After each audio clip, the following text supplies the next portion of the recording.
story that he told about being my father versus my friend, because I tell my friends that all the time. They go, you and your father have a great relationship, and I say, absolutely.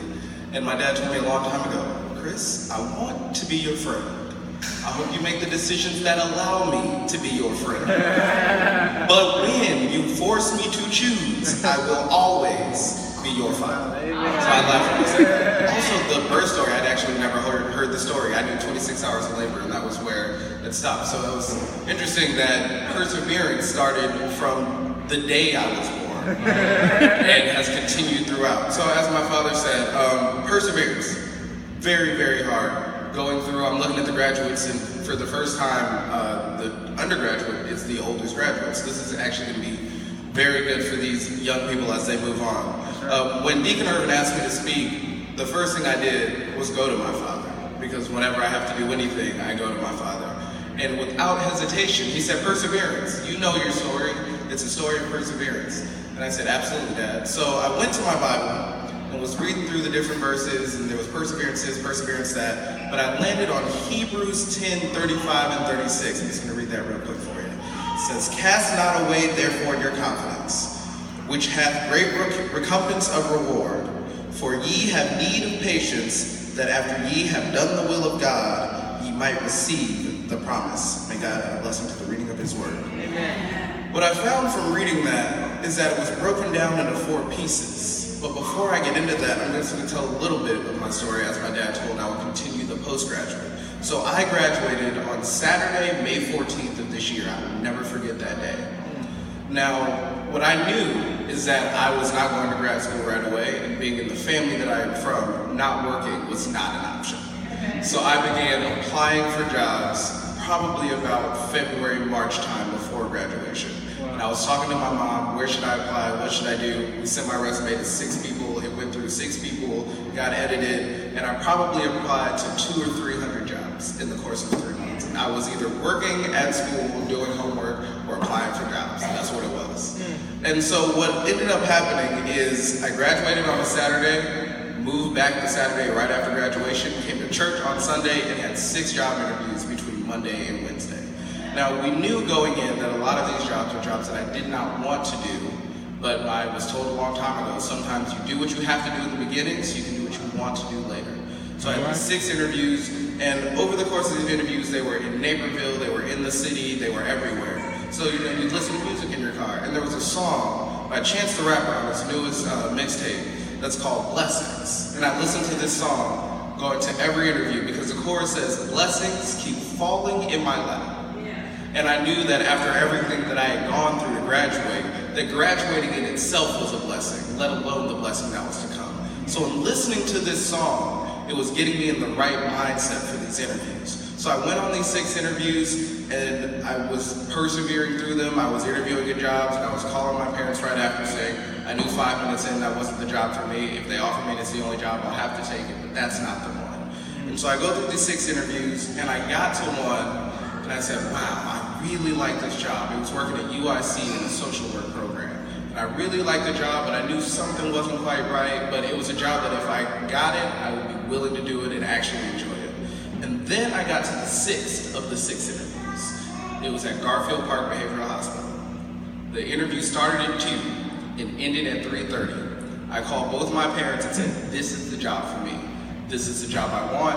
I don't care if somebody else is paying me $10,000 a year more, I'm taking this job.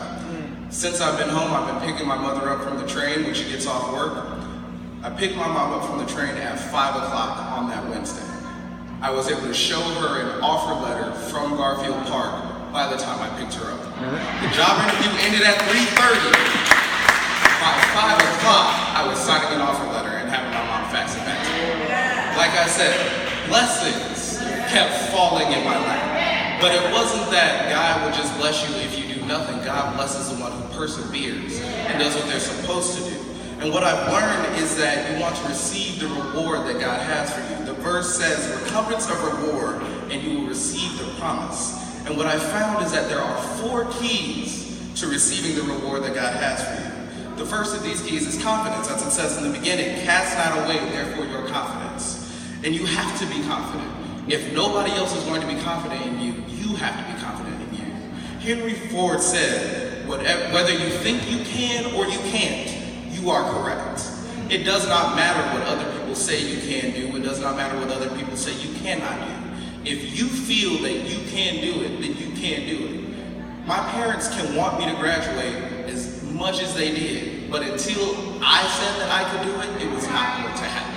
They could not graduate for me. They could be there for me and facilitate the graduation, but until I did it myself, it could not happen. But I was lucky to have parents to instill that confidence in me from a young age that yes, you can do this. And they told me, my parents were not shy. My dad always told my mom, I'm hard on him because the world is going to be hard on him. I cannot be soft with him. And so my dad told me, most people you meet will not think anything of you. They will not think that you can do anything. But as long as you know that you can do something, you'll be able to accomplish whatever it is that you want to accomplish. I was actually laughing the other day because I was in the hospital and one of our patients had on a shirt that said, "Haters make me LOL." For those of you who don't know what LOL is, it's texting shorthand for laugh out loud. Another thing that you need confidence is in the face of your doubters and your haters. The comedian Cat Williams once said, you want haters. Haters are good. Nobody hates on somebody who's not doing anything. If you're not accomplishing anything and not going anywhere, nobody cares. He said, if you've got 12 haters now, you need to figure out how to get 16 by the time the summertime hits. Because you want to be doing things. If people are hating on you, that is a good thing. So embrace your haters. As he said, it's their job to hate. Let them do their job. You keep doing what you're doing and keep gathering haters, because the more haters you have, the more things you are accomplishing.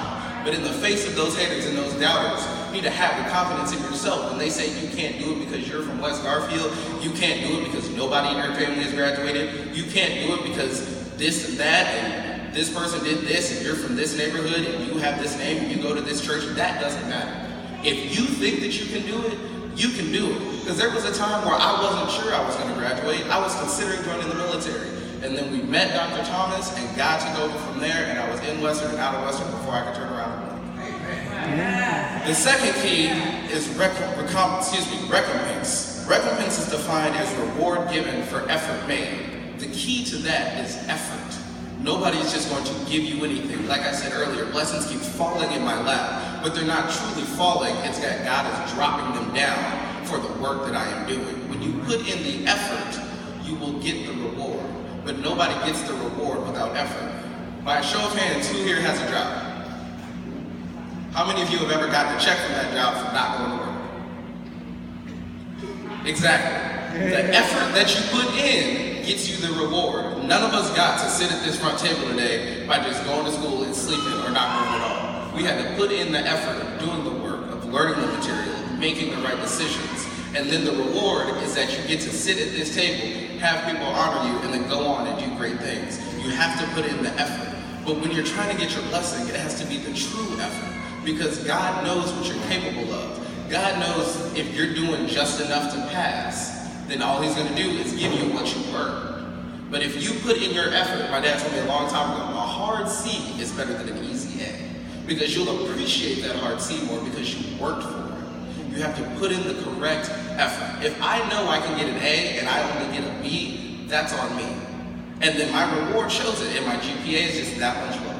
And it may not make a whole lot of issue at that time when you don't get into that school because your GPA is a 3.5 instead of a 3.7. You're going to wish you put in that effort to turn those B's into A's. So make sure that you're putting in the right, full, and true effort so that you can get everything that God wants to give you. Because he could give us the world, but he's not just going to give it to us for nothing. We have to make sure that we put in the effort to get those things. Dr. Thomas, the president of my university, in his commencement speech every year, at some point talks about being your best. Not being the best, being your best. He often says, it doesn't matter if you are a carpenter, be the best carpenter. If you're a technician, be the best technician. If you're a doctor, be the best doctor. But whatever it is that you choose to be the best. Okay, it's working. There we go. Whatever it is that you choose to be the best at it. Be the best you that you can be. Don't worry about what everybody else says you are. Be the best you that you know you are. The third key is patience. When you're going to persevere through things, you have to be patient. It's going to take time. no matter how much you want it to, college is going to be a 3 or 4 year journey. You can work your butt off and you can take 18 credit hours a semester, it's still going to take you 3 years. Take your time, do the work that you need to do, and don't rush through it. Because I can tell you as somebody who's graduated from college, the other side is great because I'm not in school anymore, but growing up is expensive. So do not rush your time. Be patient. God will give you what He has for you. One of the things that I've learned since I've been working at the hospital is the hospital has only been open for 3.5 years. That means that if I had graduated in 4 years, the hospital would have been open, but at that time they were only hiring people with experience in the field. So if I had rushed and gotten through, I wouldn't even have the job that I had because it wasn't ready for me yet. And what my mom has talked about is that in my time, I will graduate. And she said she had to sit with herself and go, he's going to graduate. I don't know when, but in God's time, He will get it done. And what ended up happening is that when I graduated, the opportunity was there. It was waiting. Had I rushed through it, it wouldn't have been there. I wasn't ready. The job wasn't ready. The kids weren't ready. But in the time, I was patient. I waited. I persevered and got through. And then everything fell into place. I went on all these interviews, so I had the experience. By the time I went into the 6-1, I felt like a seasoned professional and went right through it, coasted through it, and ended up talking about my dog with the lady that was interviewing. The fourth and final key is the will of God. When you're doing the will of God, you will receive your reward. Once you go astray and do something that you shouldn't be doing, it's not going to work out. When I graduated from high school 7 years ago, I went into college as a chemistry pre-med major. If you look at coursework in college, there are 2 things that are further away than chemistry and psychology. You're talking about elements and you're talking about people. Completely different things. But that wasn't the path that God had for me. I had to go through those trials to realize that that wasn't the direction that I needed to go. And once I came out, sat down and thought about it and stopped trying to just push through to get done, I realized where I was supposed to go. And it was after that that I was able to accomplish what I needed, after I was in line with the will that God had for me. What I figured out a long time ago is that I have always loved children, like my dad said. My sister and I are 5 years apart. We went to the same school for half a year. She was in kindergarten, I was in 5th grade.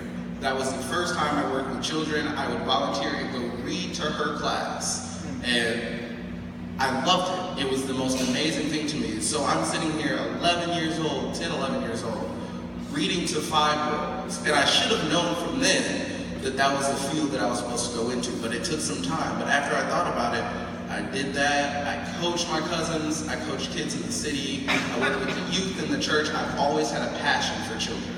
But when I went to college, I was going chemistry pre-med and was not going that direction. Even though God had been showing me the whole time, this is where you're supposed to be. So once I sat down and listened to Him, I just reverted back to everything I've been doing my whole life. I had been doing it my whole life for volunteer work. I've always been told, if you find something that you're passionate about, you'll never truly work a day in your life. And I have learned that in the short 3 weeks that I've been working, that even the roughest day that I had at work yesterday, I came home and was still glad that I worked there. Even though I had a kid driving me crazy, I knew that as much as it bothered me, I wasn't just collecting a check from this job. I was doing something that I was meant to do. And once you have figured out and accomplished and been in line with those 4 things, Philippians 4:19 tells us, "For my God will supply all your needs according to His riches and glory." You graduate from high school, you need to go to college. He will provide you a college. You graduate from college and you need to go to grad school. He will provide you a grad school. You graduate from college, you need a job. He will provide you a job. But you have to do what He has asked you to do. All you have to do is ask for just a little thing. Have some faith, go to church and make the right decisions and try your best. If you can do that, I will give you the world and you can earn the world. The end of the song by Chance the Rapper says, "Are you ready for your blessing? Are you ready for your miracle?" Thank you.